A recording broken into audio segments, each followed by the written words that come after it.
in a galaxy far, far away.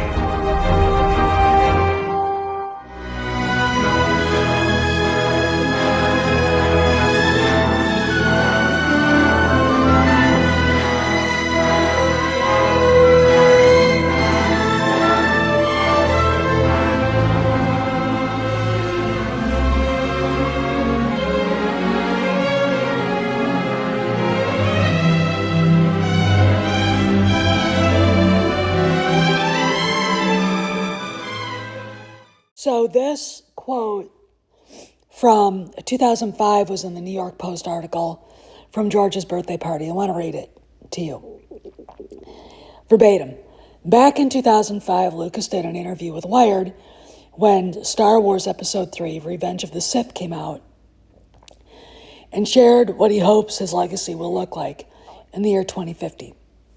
I'll be remembered as a filmmaker, he said. The technological problems that I solved will be forgotten by then. But hopefully, some of the stories I told will still be relevant. I'm hoping that Star Wars doesn't become too dated because I think its themes are timeless. If you've raised children, you know you have to explain things to them. And if you don't, they end up learning the hard way, Lucas continued. The old stories have to be reiterated again in a form that's acceptable to each new generation. I don't think I'm ever going to go much beyond the old stories because I still think they need to be told, period. So why am I bringing this up? George said this in 2005. He also said back then that there would be no episode 7. He wanted to close the chapter. Skywalker saga was done as far as the movies. And, I think the fandom would have been very happy with that. But when he decided to sell Lucasfilm, Bob Iger, who's extremely manipulative, basically said, your company isn't worth more than $1 billion because you don't have any movies coming out. And George did have script treatments for episodes 7 through 9. And they were a little bit different. At least the gist of the story that we got is Leia would become the leader of the New Republic and effectively being, quote unquote, the chosen one. But I don't believe the chosen one in the same way Anakin was. Okay, she's chosen by the voters and by the star systems to be the chancellor. Luke would go on to rebuild the Jedi Order. Okay. And that was it. But, of course, it delved deep into the lore, and Iger and Alan Horn shit-canned the script treatments. So what we got was the garbage. Okay. What we got was disgusting, disgraceful trash like The Force Awakens, which is the only movie that actually made money for Disney. But it overpromised and way underdelivered. When I look at what George was saying in that quote at the end of the article, is he wanted consistency. What the human race and our past, the last 10,000 years of recorded history, is consistent. And when you try to engineer something different, it's going to backfire, and that's exactly what J.J. Abrams and Larry Kasdan did. Okay. They forgot that characters change, and they left it wide open for this piece of shit to come in and subvert everybody's expectations. And there's another quote, I think, from George about something similar, but it's not in the way that dipshit here did. Okay? You want to give the audience something new to look at, but you want it to be consistent. Luke Skywalker hiding like a coward on an island on a planet is inconsistent with Luke Skywalker. Leia basically ignoring Han's death by her fucking piece of shit worthless son, who was even made more of a piece of shit by Ruin Johnson, was inconsistent with the character. Just like J.J. Abrams' drunk deadbeat dad Han Solo, but of course, Larry Kasdan had always wanted to kill the character off. John Kasdan writing Solo. Can I say anything that's positive about the show? The end credits? Settling for a less than masculine actor to play Han. The rest of the casting. The fact that the story was absolutely stupid. Instead of, talking about reactors, we had to talk about fuel. I mean, is this some sort of political statement? Yes, but unlike George Lucas, John Kasdan is a weakling when it comes to writing these stories. He's an activist. Pando Lando? How is Lando Calrissian hitting on his fucking droid consistent with, well, hello there, who might you be? All right. This is why we get Jon Favreau. The preceding people did not love Star Wars. Okay. Jon Favreau does. All right. He understands it. When you hear him in the upcoming interview with Harrison Ford, it's obvious he's letting him talk about it. Okay? About Han Solo. About crafting the character. Improv. Okay, because George wasn't getting the line right. Okay? I mean, there are times when the actor's right, and I love you, I know, is right. Okay? I'll talk about that when the interview's over, but I want you guys to understand that George wanted consistency. And that's the thing about the stories from over the last 10,000 years, from Japanese folk tales to Le Morte d'Arthur, to Sir Gawain and the Green Knight. Consistency. Then we got this dipshit who, according to Matt Bellamy, isn't woke, but what the fuck? She let John Kasdan run over Lando Calrissian and rewrite both him and Han Solo to be less than masculine men. Okay, because John Kasdan, I doubt, could even change a fucking tire. Okay? Consistency is not activism. Consistency is not creating a one-dimensional, boring avatar of yourself to take the place of Luke Skywalker. Okay? Which is what Kennedy did with Rey. Okay? Hiring Harvey Weinstein's former personal assistant is not consistency. It's activism. Okay? And if Kathleen Kennedy was so stupid enough that she actually believed what Hedlund was selling her was fine, I'm speechless. It's blatantly obvious that there was no intention of being consistent with what George wanted.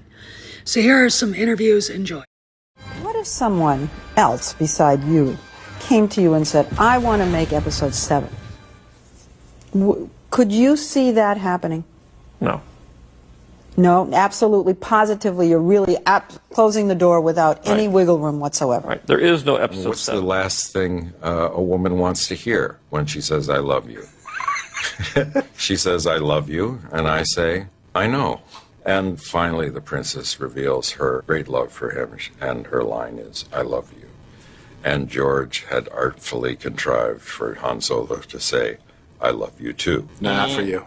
Well, I thought it was a lost opportunity. Yeah, sure. I mean, this character had never behaved so unabashedly emotional and conventional before, and I thought, are we pissing away this great opportunity for the character? You want your badasses to be a badass to the end. You want them to go down the way they the way they lived. So I First said, time I saw Star Wars, the first film, you may remember that it started with a scroll, and then with a huge spaceship which passed, or it came closer and closer, and then felt as if it flew off the screen and over the top of the audience. That absolutely knocked me out. That the special effect, the visual element, the sound that was the sound design, and the music all came together at that one moment, right at the beginning of the film, and I knew that I was going to see something I'd never seen before. So what we have here is George Lucas basically saying early on, years ago, no to Episode 7. And we all know that he got manipulated by Robert Iger for script treatments for episodes 1 through 3, and to secure the sale of Lucasfilm at what he thought it was worth, to get the three main stars of 7, 4, 5, and 6 to come back. I look at that deal and want to cry, because the moment it happened, the consistency and respect for the material got shit-canned, along with George's script treatments. We talked about the script treatments and what his ideas were going to be. R.W. Rinsler, I think, was the one that, was it him? Talked about it.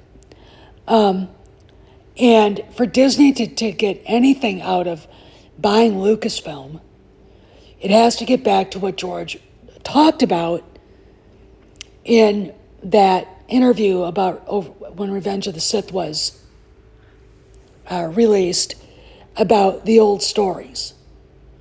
And, we're talking about human culture for the last 10,000 years. What makes culture is the music, it's the food that we eat, the way we decorate houses and things, and it's the stories we tell. And the stories that we tell, even if you look at Native American mythology, reinforces identity. And what happened with episode 7, 8, and 9, it destroyed identity. See, tradition, which is what Rian Johnson wanted to destroy, Kathleen Kennedy wanted to destroy. She could deny it, but she did. Leslie Headland, who is unabashedly hates George Lucas, wanted to destroy, is that tradition, is that storytelling tradition humanity has had in all cultures for as long as we were able to write this stuff down. From, ancient cuneiform tablets to, something hot off the press by Bantam Books. Okay, now. And that's the problem with the sequel trilogy. That's the problem with Solo. Okay, you could even say it's the problem with Rogue One, even if Rogue One was acceptable. You could even say Dial of Destiny had a problem with that too. Indiana Jones, not really that consistent. And the reason why isn't the fact that Harrison didn't play Indy the way he should play him. It was the introduction of Helena Shaw, played by the atrocious, smug Phoebe Waller-Bridge, that was the inconsistency. And I'm going to say this. As hard as these people, from Rian Johnson, Kathleen Kennedy, Pablo Hidalgo, and the rest of this trash, want to engineer a new society, they won't. Because we are not connected to this bizarro, weird world they want to create. We're connected to the generations, the thousands of generations that came before us and the stories they told that were passed from word to mouth, from scroll to book, and lute players, okay, Geoffrey Chaucer, to Shakespeare, to Henry Fielding, to Vince Flynn, okay? There's a place for the human imagination and where we want to be. And when you look at the sequel trilogy, which George did not want to make early on, it is an absolute abomination. It's an atrocity of cultural significance, okay? Because it so tries to upend 10,000 years of storytelling and identity. It doesn't work, and it doesn't work. It doesn't work at all. And that's why Disney can't make money with it. That's why Kennedy is where she is right now. In a very bad place. Okay? Consistency, what George was talking about, what Harrison was talking about. Looking at the characters for who they are. And then think about between what Larry Kasdan and that idiot J.J. Abrams and Ruin Johnson and Pablo Hidalgo, who helped write The Last Jedi, even though he denies it, what they did to upend that consistency. All right? You would not have gotten I love you, I know from those guys. What you got was a big fuck you to 10,000 years of written history, of cultural significance. Okay? And that's what you got. That tells me that they had no intention of listening to what George said. They thought they owned Star Wars. Disney might have the copyright, might own the IP, but the people who own Star Wars is everybody who told stories from 10,000 years to George Lucas. That's who owns Star Wars. This is Steph signing out. See you around the galaxy.